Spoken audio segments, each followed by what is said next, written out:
আমাকে এবার বেরোতে হবে গো গিন্নি। আজও বেশ অনেকগুলো বড় বড় মাছ উঠেছে। যাই, বাজারের দিকে রওনা দিই।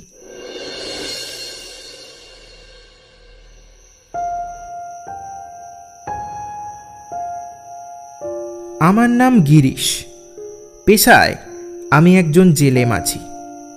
রোজ এই ভোর রাতে আমি নদীতে গিয়ে মাছ ধরি, আর তারপর বাজারে গিয়ে সেই মাছগুলোকে বিক্রি করি।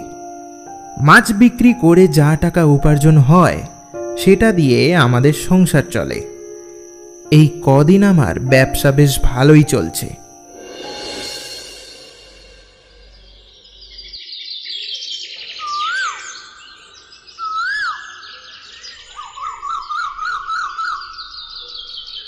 আজকাল বেশিরভাগ লোকই প্রায় আমার থেকে মাছ কিনছে। এর পিছনের আসল রহস্য হলো আমার মাছের স্বাদ। আমি আগে যেখান থেকে মাছ ধরতাম সেখানে মাছ খুবই কম উঠত, আর ওই মাছ খেতে অতটাও ভালো হতো না। কিন্তু যখন থেকে আমি ওই কালো জলা দিঘি থেকে মাছ ধরা শুরু করেছি, তখন থেকে আমার ব্যবসা প্রায় আকাশ ছুঁয়েছে। কারণ ওই কালো জলা দিঘিতে আমি ছাড়া আর কেউই মাছ ধরতে যায় না। শুনেছি নাকি লোকে ওখানে যেতে ভয় পায়। এর কারণ ঠিক জানি না, তবে আমার মনে ভয় নেই। তাই আমি রোজ ওখানে গিয়ে মাছ ধরি, আর তাই ওখানকার ভালো ভালো মাছও আমার জালে ধরা পড়ে। বলতে গেলে আমি একাই একমাত্র জেলে মাঝি যে ওই কালো জলা দিঘি থেকে মাছ ধরে এনে বাজারে বেচে। আর তাই আজকাল গোটা বাজারে আমার মাছ বিখ্যাত আর সুস্বাদু হয়ে উঠেছে। বুঝলি নরেন, আজকেও বেশ ভালোই ব্যবসা করলাম। আজকে গিন্নিকে গিয়ে বলবো জমিয়ে রান্না করতে। সে তো দেখতে পাচ্ছি, কিন্তু তোর মাছে এমন কি আছে বলতো যা আমাদের মাছে নেই? এটাই তো আমার আসল রহস্য রে। বল না গিরিশ, বল না কি রহস্য। আমিও একটু দেখি, তোর মতন যদি বেশি পয়সা রোজগার করতে পারি। বলতে পারি, তবে এ কথা শুধু তোর আর আমার মাঝেই থাকবে। একদম একদম, আমি কাউকে ফাঁস করব না, তুই বল এবার। আসলে আজকাল সবাই যেখান থেকে মাছ ধরে সেখান থেকে আমি আর ধরি না। আমার কাছে এমন একটা জায়গার সন্ধান আছে যেখানে লোক তো দূরের কথা, কোনো জীবজন্তুও যায় না। মাছ ধরার জন্য একেবারে ফাঁকা আর খাসা জায়গা। কি বলিস রে? তা আমাকেও বল, আমিও তোর মতন দু পয়সা যদি রোজগার করতে পারি। ঠিক আছে, তবে জায়গাটার ব্যাপারে তুই কিন্তু কাউকে বলবি না, না হলে দেখবি দুদিন পরে আবার বাকি জায়গার মতো ওখানেও জেলেদের ভিড় হয়ে গেছে। তখন আর আমাদের মাছ বিশেষ হয়ে থাকবে না। আরে না রে বাবা, না না, তুই একদম চিন্তা করিস না, আমি কাউকে কিছু বলবো না। ঠিক আছে, তবে আজকে রাতে তুই তোর জাল আর বাকি সব জিনিসপত্র নিয়ে আমার বাড়ি চলে আসিস। ওখান থেকে আমরা দুজন একসাথে মাছ ধরতে বেরোবো, বুঝলি? বেশ বেশ, ঠিক আছে। আজকের মতো আমার মাছ বেচা শেষ, তাই আমি দোকানপালা বন্ধ করে বাড়ি চলে যাচ্ছি। বুঝলে গিন্নি, আজও বেশ ভালো ব্যবসা হয়েছে। যেতে না যেতে সব মাছ একেবারে শেষ। বাহ বাহ, এ তো খুব ভালো খবর গো। তা আজ রাতে বেশ জমিয়ে রান্না করব। অনেক দিন ভালো মন্দ কিছুই খাইনি। আরে গিন্নি, তুমি যে আমার মুখের কথাটা কেড়ে নিলে গো। আমিও তো এটা বলবো ভাবছিলাম। আজকে রাতে বেশ জমিয়ে কষা মাংস রান্না করবে, বুঝলে? এই গরম গরম ভাতের সাথে একেবারে জমে যাবে গো। এই এই এই এই যে আমি সঙ্গে করে এই সুবীরের কাছ থেকে মুরগি একেবারে কাটিয়ে এনেছি। তুমি এখন এটা নিয়ে বেশ করে মশলা টশলা মাখিয়ে রেখে দাও, যাও। আচ্ছা বেশ, যাও তুমি এখন হাত মুখ ধুয়ে নাও, আমি তোমার খাবার বাড়ছি। যথারীতি আমি হাত পা ধুয়ে পেট ভরে খেয়ে নিয়ে একটা নিশ্চিন্তের ঘুম ঘুমালাম। বিকেলবেলায় ঘুম থেকে উঠে নদীর পাশটা একটু দেখতে গেলাম। আজ রাতে এই দিকটায় মাছ ধরবো, আজও বেশ বড় বড় মাছ উঠবে মনে হচ্ছে। কালকেও বেশ জমিয়ে ব্যবসা হবে। উফ,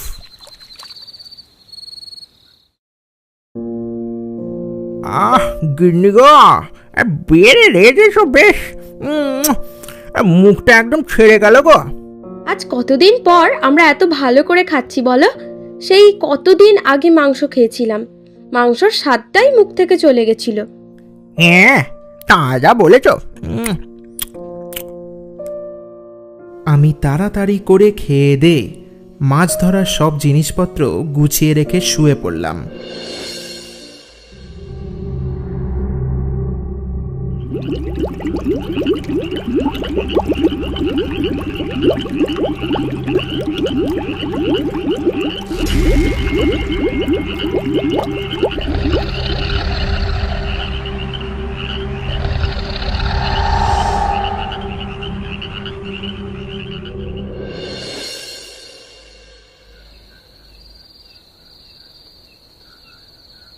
নরেন, তুই ওই প্রান্তে যা, আমি এদিকটা দেখছি। ঠিক আছে, আজ বেশ অনেক বেশি বেশি মাছ ধরবো। তবে আমি তোকে যখন হাঁক দিয়ে ডাকবো ঠিক তখনই চলে আসিস কিন্তু, বুঝলি? এখন যা। এরপর আমি আর নরেন দুজনে মিলে নৌকা নিয়ে নদীতে মাছ ধরতে চলে গেলাম।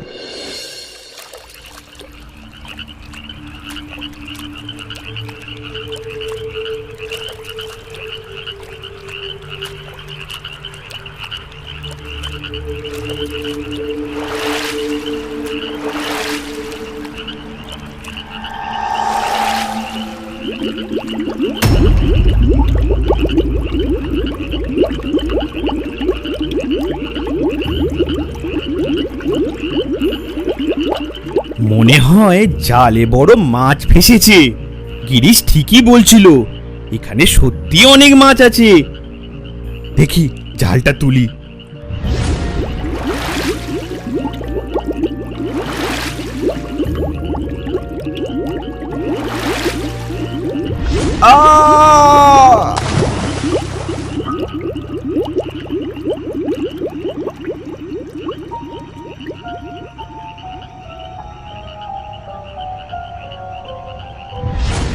এটা নরেনের আওয়াজ না?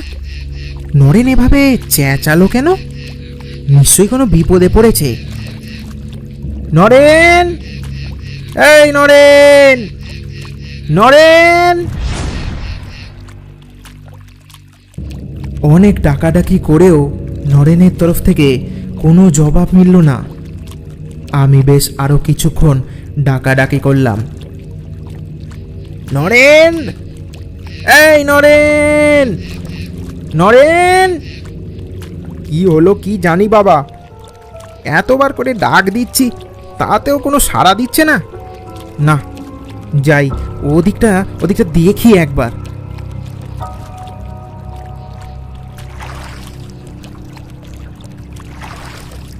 আমি নৌকা নিয়ে ভেসে চললাম নদীর ওই প্রান্তে, যেখানে নরেনের থাকার কথা।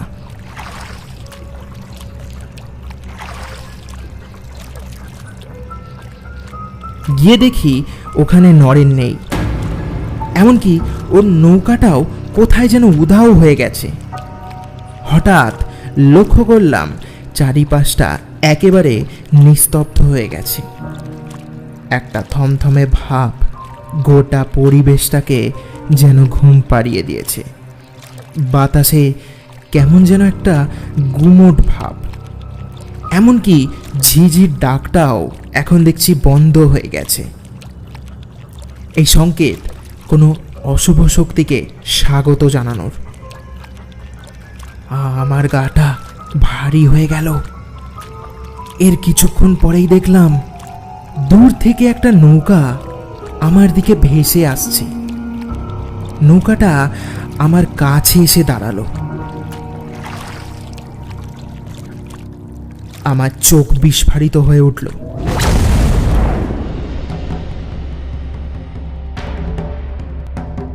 হাত পা ঠান্ডা হয়ে যেতে শুরু করলো। চোখের সামনে যা দেখছি, এটা কি আদৌ সত্যি? নৌকাটার মধ্যে পড়ে আছে একটা লাশ। কেউ যেন খুব রাগের সাথে নৃশংসভাবে হত্যা করেছে লোকটাকে। লাশটার মাথা নেই, তাই চেনাও দায় এটা কার লাশ। কিন্তু এখানে আমি আর নরেন ছাড়া আর তো কেউ আসেনি। তাহলে তাহলে এটা নরেনের লাশ। এ কি হলো রে নরেন? কি হয়ে গেল এটা? কে মারলো রে তোকে? কে মারলো? এটা এটা নিশ্চয়ই কোনো শয়তানের কাজ। হ্যাঁ, কোনো শয়তানের কাজ। কোনো মানুষ কাউকে এরম নৃশংসভাবে খুন করে না। এটা কোনো অমানুষেরই কাজ। না না, আমাকে দেখছি এক্ষুনি এখান থেকে পালাতে হবে, নাহলে আমার আজ রক্ষে নেই। হ্যাঁ হ্যাঁ হ্যাঁ, আমাকে আমাকে আমাকে এখান থেকে পালাতে হবে, আমাকে এখান থেকে পালাতে হবে। হঠাৎ আমার সামনের কিছুটা অংশের জলের মধ্যে কিছু যেন নড়াচড়া করতে শুরু করলো। না, এটা কোনো মাছ না, কেমন যেন একটা অস্বাভাবিক জলের তরঙ্গ খেলে যাচ্ছে।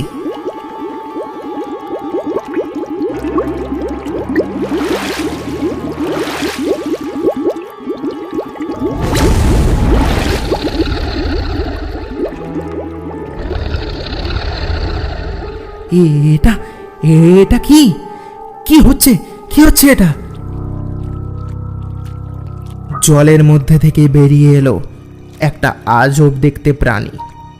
বড় বড় দাঁত, শিঙি মাছের মতো বড় পাতলা গোঁফ, চোখটা ভয়ঙ্কর লাল, চোখের ফাঁক দিয়ে রক্তের মতো কিছু তরল গড়িয়ে পড়ছে।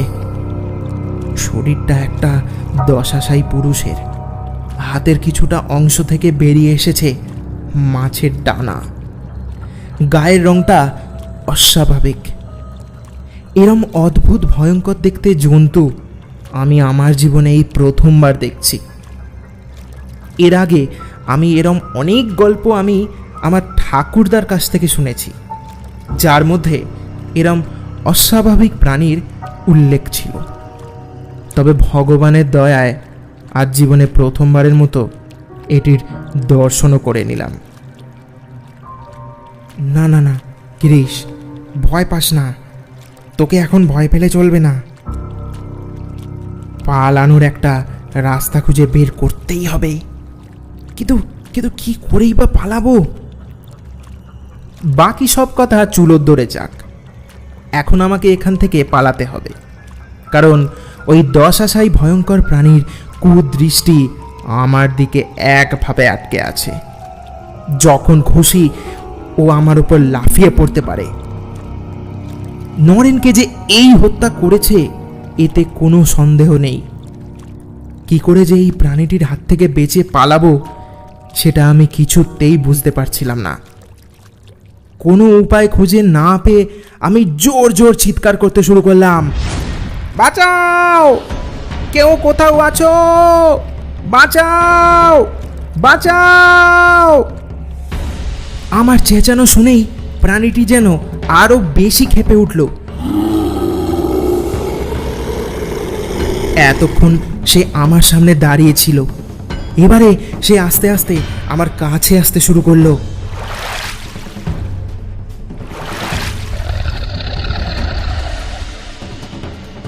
আমি ভেবেই নিলাম যে আর হয়তো আমি বাঁচব না। আমার শেষ সময় এবার দরজায় দাঁড়িয়ে কড়া নাড়ছে। প্রাণীটা এবারে একেবারে আমার কাছে এসে পড়েছে। আর কিছু ইঞ্চির তফাৎ, তারপরেই ও আমাকে শেষ করে দেবে।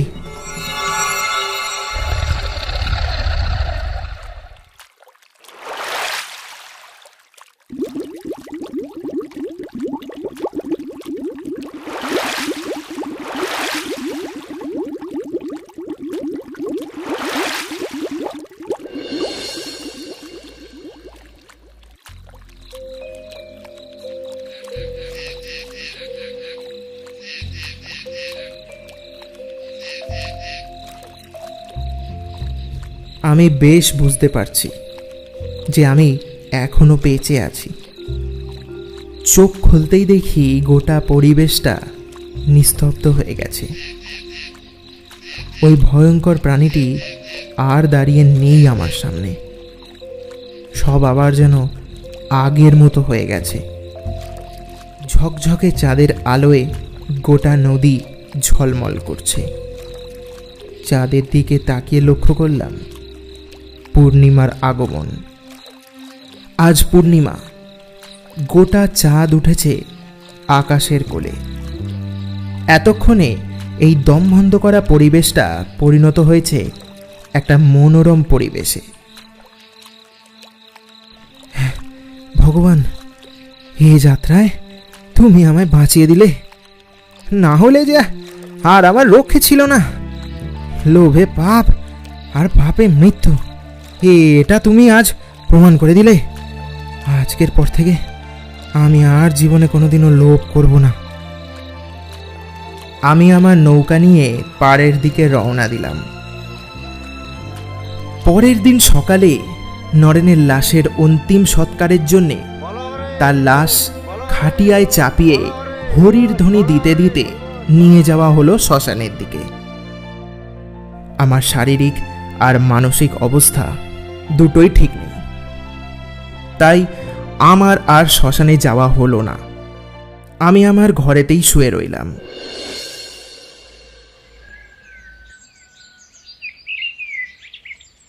কিছুক্ষণ পর এক বৃদ্ধ লোক আমার কাছে এলো। তারপর বলল, বাবা, আমার নাম দুর্যোধন, আমি এ গায়ে থাকি। তোমার বউয়ের মুখ থেকে সবটাই শুনলাম। তুমি ওই কালো জলা দিঘিতে হয়তো না জেনেই গেছিলে, কিন্তু এ গায়ের প্রায় বেশিরভাগ লোকই ওই কালো জলা দিঘিতে যেতে ভয় পায়। তার কারণ ওই ভয়ঙ্কর জলপিশাচ।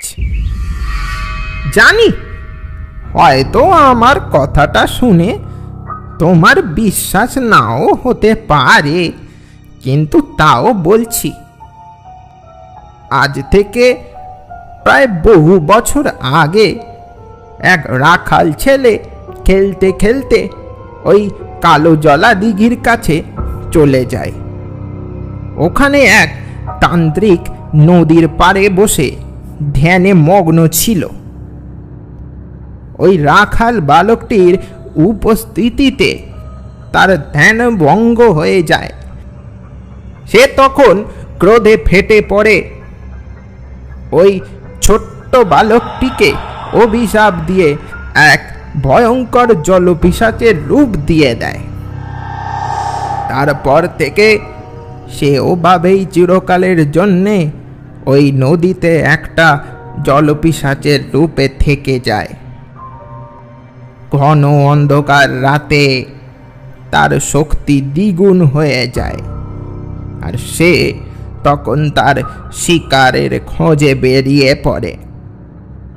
তবে চাঁদের আলোয় সে একেবারে দুর্বল হয়ে যায়। তার তখন কোনো কিছু করারই ক্ষমতাটা থাকে না। একমাত্র আকাশে যখন চাঁদ ওঠে তখন ও কাউকে ক্ষতি করে না।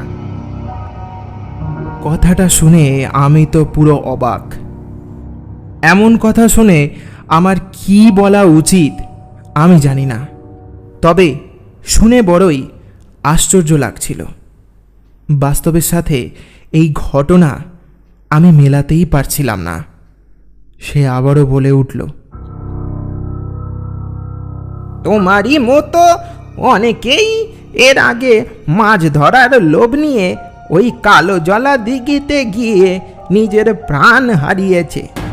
তবে ভগবান তোমার ওপর সহায় ছিল যে তোমার গায়ে একটাও আঁচড় অবধি লাগেনি।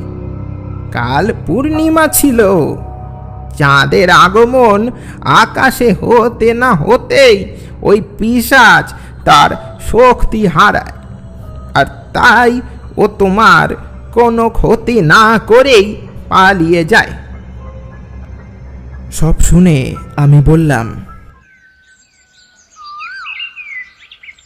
তা ওই তান্ত্রিক কি এখনো বেঁচে আছে? তা জানি না বাবা, সে বেঁচে আছে কি না সেটা জেনে কারই বা কি লাভ হবে বলো? তুমি আমার নিজের ছেলের মতো, তাই এত কথা তোমাকে বললাম। এবার এবার আমি চলি বাবা, বুঝলে? ভুলেও আর কোনোদিনও ওই কালো জলা দিঘিতে যাবে না।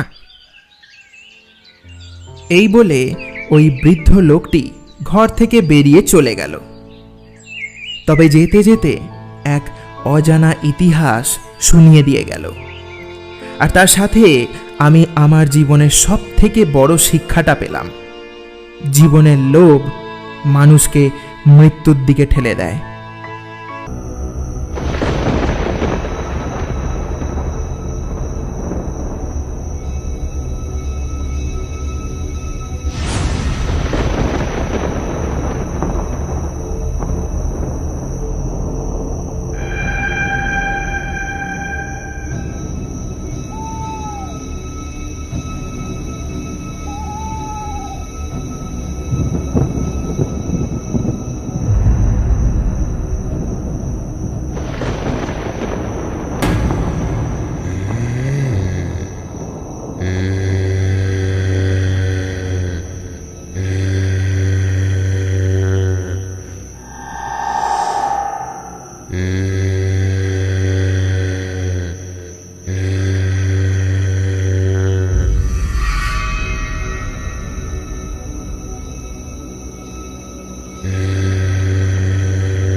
কে ওখানে?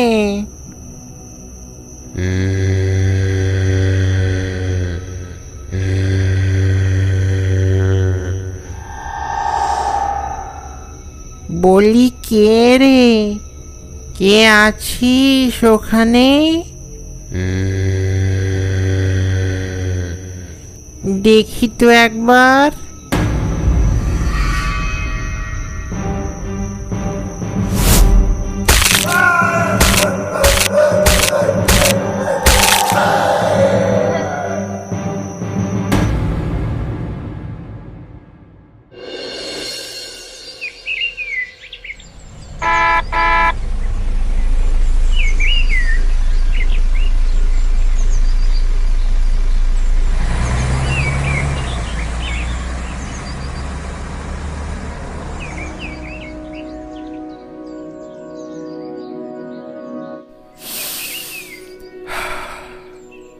কত সুন্দর পরিবেশ!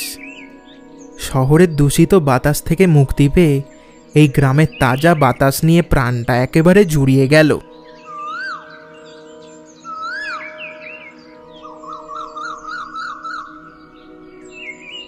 আমি সেই কলকাতা থেকে আজ বীরভূমে এসেছি।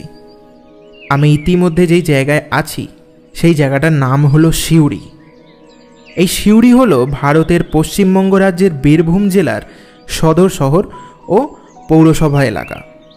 সিউড়ি শহরটি ব্রিটিশ আমলে তৈরি। শহর ঠিক বলাটা ভুল, কারণ এখানে চারিপাশে শুধু পল্লীগ্রামের দৃশ্য। বড় ফাঁকা মাঠ, ছোট ছোট কুঁড়েঘর আর সারি সারি গাছপালা। এখানে প্রায়শই পর্যটকরা বক্রেশ্বর শক্তিপীঠ ও আরও অন্যান্য জায়গাগুলি দর্শন করতে আসে। কিন্তু আমি এখানে ঘুরতে আসিনি। এই সিউড়িতে একটা শ্মশান ঘাট আছে, বিশেষ করে যার জন্যে এখানে আসা। তার কারণ লোকে বলে ওই শ্মশান ঘাট রাতের বেলায় নাকি ভৌতিক রূপ নেয়, মাঝে মাঝে নাকি ওখানে ভূতের দেখা মেলে। তাই আদৌ এইসব কথা সত্যি না মিথ্যে সেটা দেখার জন্যই আজ আমি এখানে এসে পৌঁছেছি। দেখা যাক কি হয়। আমি ইতিমধ্যে আমার এক বন্ধুর বাড়িতে যাচ্ছি, তবে ও এসব কিছুই জানে না। আমি ওকে শুধু বলেছি যে আমি এখানে ছুটি কাটাতে আসছি। গৌতম, এ গৌতম! আমার ডাক শুনে আমার বন্ধু গৌতম ঘরের ভিতর থেকে বেরিয়ে এলো। আরে তুই আয় আয়, ভিতরে আয়। আসতে কোনো অসুবিধা হয়নি তোরে? আরে না না, কোনো অসুবিধা হয়নি। তা এতদিন পর তোর এই বন্ধুটার কথা মনে পড়লো? আগে কত করে বলতাম যে আয় আমাদের গ্রামটা ঘুরে যা, তুই আসতিস না। আমি তো ভাবছিলাম তুই হয়তো ইয়ার্কি মারছিস। আমি ভাবতেই পারিনি তুই সত্যি আসবি। না, আসল ব্যাপারটা বলা যাবে না। আরে না না, সেরম কিছু না রে। আসলে আগে তুই যতবারই এখানে আসতে বলেছিলি ততবারই কোনো না কোনোভাবে আমি ব্যস্ত হয়ে পড়েছিলাম।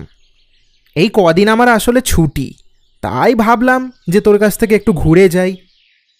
তা বেশ করেছিস। ঠিক আছে, বাকি কথা পরে হবে। এখন যা, হাত মুখটা ধুয়ে নে, বিকেলে তোকে আমাদের গ্রামটা ঘুরিয়ে নিয়ে আসবো।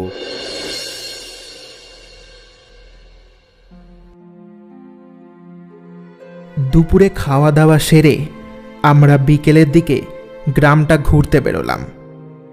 কিছুক্ষণ গ্রামটা ঘোরার পর আমরা একটা শ্মশানের সামনে এসে দাঁড়ালাম। শ্মশানটা কিছুটা পুরনো, আশেপাশে ঘন বন জঙ্গল ছাড়া আর কিচ্ছু নেই। কিছু কিছু জায়গায় লতানে গাছ উঠে গেছে। শ্মশানটা খুব বেশি বড় না, খুবই কম জায়গা নিয়ে অবস্থিত। সারাদিনে বোধহয় 2-1টা মরা পড়ে এখানে।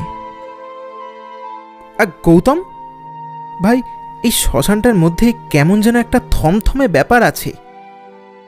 সে তো থাকবে, এ শ্মশান যে বিখ্যাত। বিখ্যাত কেন?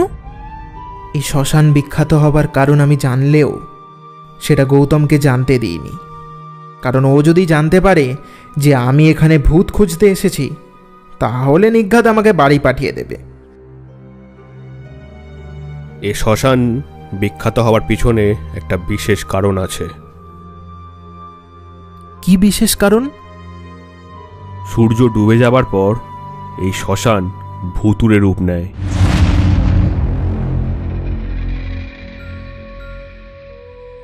তাই সন্ধেবেলার পর থেকে এখানে কেউ আসে না।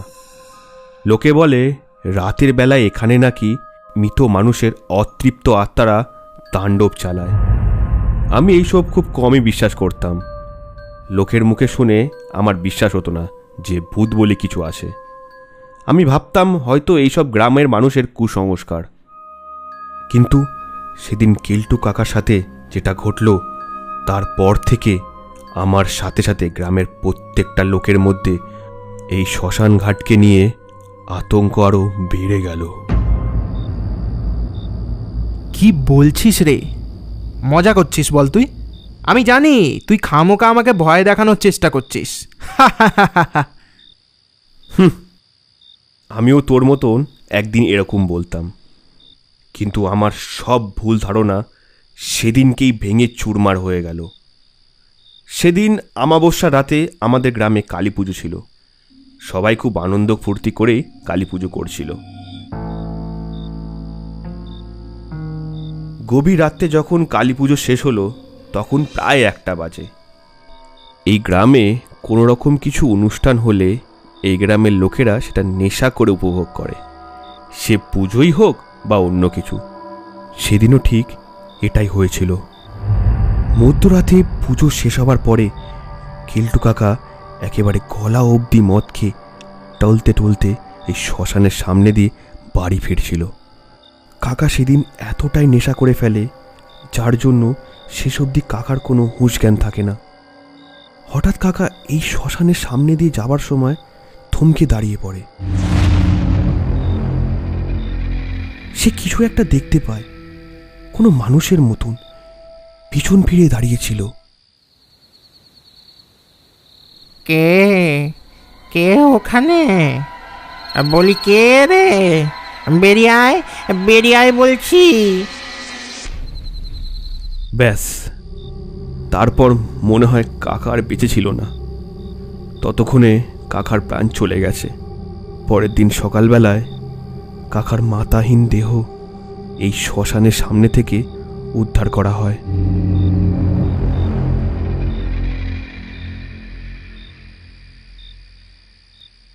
বটে, তার মানে তুই মিথ্যে কথা বলছিস না, তাই তো?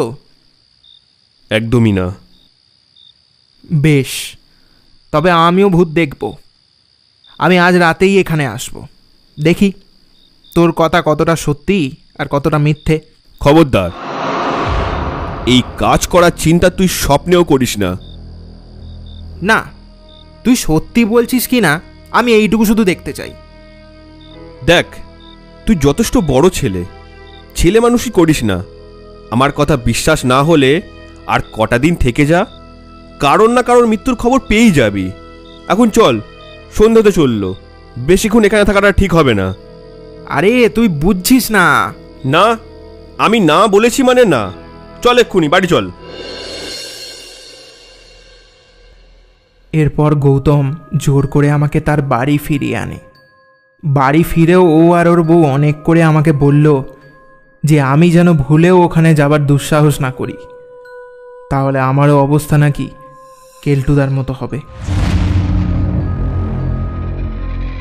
আমি জানতাম আমি কি করব, তাই মনের কথা মনে রেখে আমি রাত হবার অপেক্ষায় রইলাম।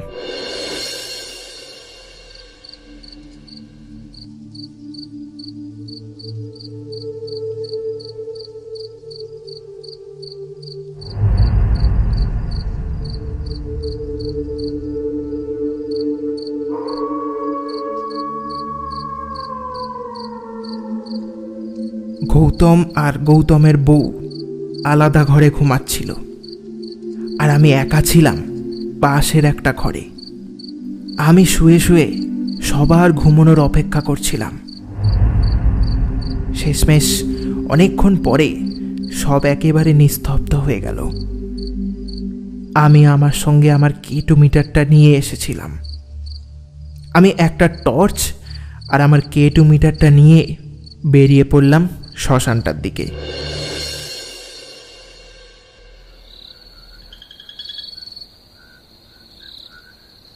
চারিপাশে ঘুটঘুটে অন্ধকার। নিস্তব্ধতা ভেদ করে মাঝে মাঝে দূর থেকে শিয়ালের ডাক ভেসে আসছে আমার কানে।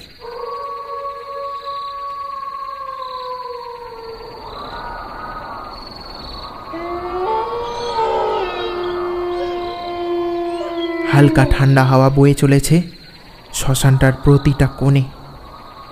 সব মিলিয়ে একটা দম বন্ধ করা পরিবেশ তৈরি হয়েছে। আমি আমার কেটোমিটারটা বের করে হাতে নিলাম।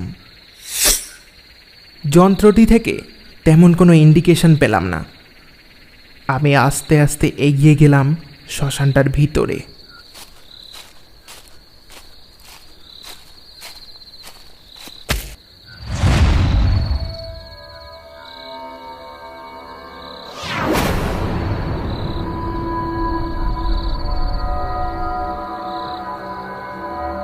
হাঁটতে হাঁটতে হঠাৎ আমার পায়ে কিছু একটা ঠেকলো। আমি টর্চের আলো ফেলতেই দেখি একটা মুন্ডুর খুলি মাটিতে পড়ে আছে। বাকি কঙ্কালটা আর দেখতে পেলাম না। ও এই ব্যাপার, আমি খামোকাই ভয় পেয়ে গেছিলাম। ওই ঘটনাটাকে মনে হয় আমি একটু বেশিই গুরুত্ব দিয়ে দিয়েছি।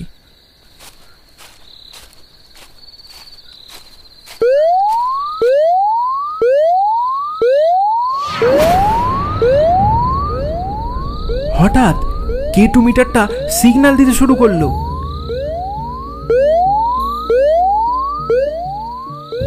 এ কি মিটার তো সিগন্যাল দিচ্ছে। সত্যি বলতে আমি স্বপ্নেও আশা করিনি যে মিটারটা সত্যি সত্যি সিগন্যাল দেবে। এটা দেখে আমি ভয় পেতে শুরু করলাম। এখানে আমি ছাড়া আর একটাও মানুষ নেই। না, গৌতম হয়তো সত্যিই বলছিল, তাহলে এখানে সত্যি সত্যি কোনো কালো ছায়া আছে। আর ভিতরে যাওয়াটা ঠিক হবে না, যাই বাড়ি ফিরে যাই। আমি ফিরে যাবার জন্যেই শ্মশানের বাইরের দিকে রওনা দিলাম। কিছুটা গেছি, তারপর দেখলাম কিছুটা দূরে ঠিক মাঝামাঝি করে কেউ যেন একটা দাঁড়িয়ে আছে।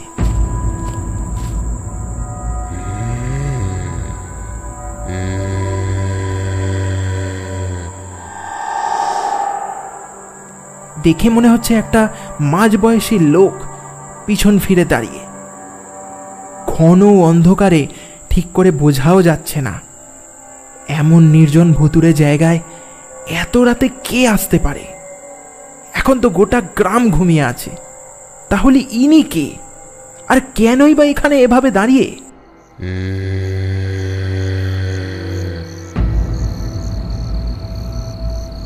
কে কে ওখানে?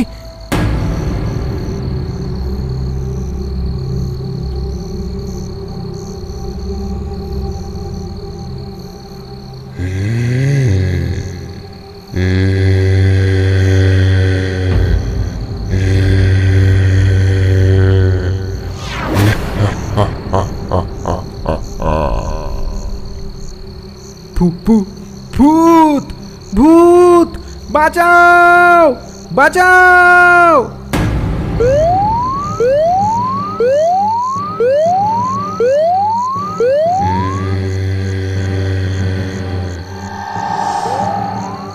কেটু মিটার বারবার সিগন্যাল দিচ্ছে।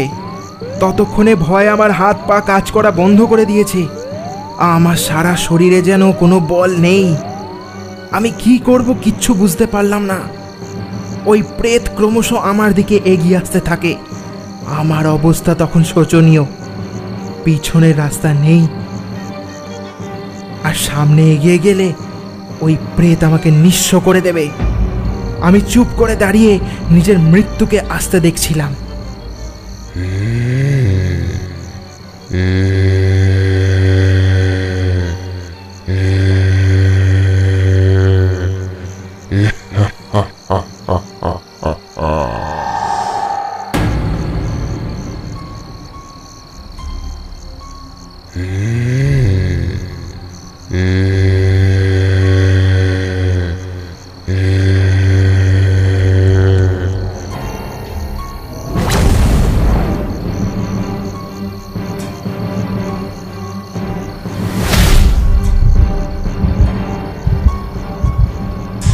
শয়তান,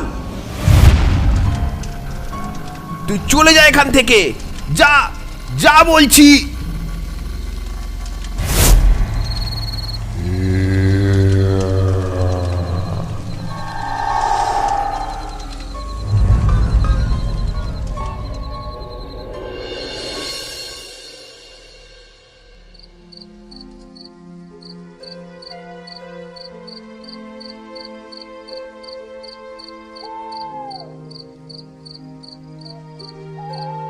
আজ হয়তো গৌতম না থাকলে আমি আর বেঁচে ফিরতাম না।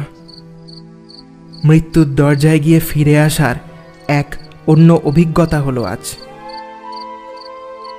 আমি উঠে দাঁড়িয়ে নিজেকে সামলে নিয়ে বললাম, ভগবানের অশেষ কৃপায় আজ তুই এসে আমাকে বাঁচিয়ে নিলি। না হলে হয়তো আজকের পর থেকে আমিও এই শ্মশানে ভূত হয়ে ঘুরে বেড়াতাম। তুই যখন বাড়ি থেকে বেরোচ্ছিলিস তখন আমি তোকে দেখতে পাই।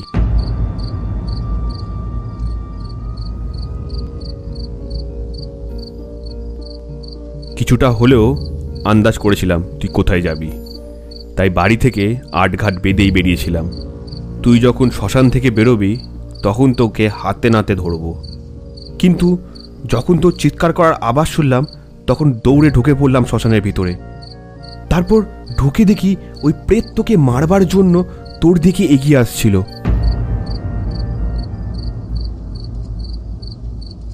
আজ আমার যা অভিজ্ঞতা হয়েছে সেটা যথেষ্ট। এরপর থেকে ভূতকে অবিশ্বাস করার ভুল কাজ আমি আর করব না।